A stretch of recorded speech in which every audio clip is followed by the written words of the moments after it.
Today's page. Their enemies were frightened. This must be a huge army, they thought. So they ran away. God's people won. Total pages. Meanwhile, Martha was busy cooking and cleaning. There was so much to do. The longer Mary listened to Jesus, the madder Martha got. She said, I am busy in the kitchen while Mary is doing nothing.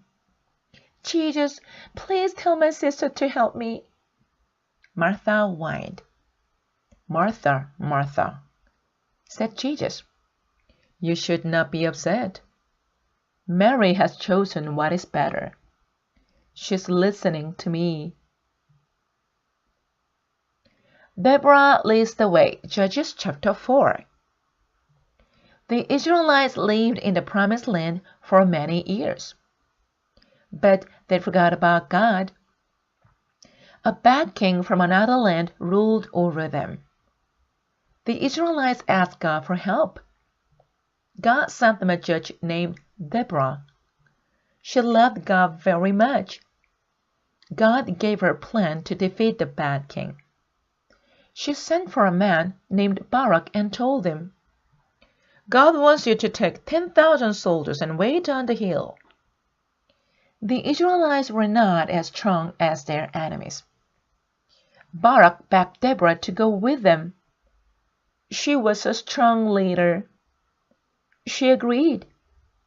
When the Israelites met face to face with the king's army, Deborah exclaimed, Go, attack them now. God is with us. The Israelites obeyed and won the battle. Gideon's battle, Judges chapter 6 through 7. God's people kept disobeying his rules. So God allowed their enemies to take all their food away. Again, the Israelites turned to God for help. Again, God answered their prayers. God chose a man named Gideon to help his people. God sent an angel to Gideon. You are a mighty warrior, said the angel. You will save God's people. Gideon said, But I'm from a family that isn't rich or important. Then Gideon prayed to God. I need a sign from you. I will put some wool on the floor.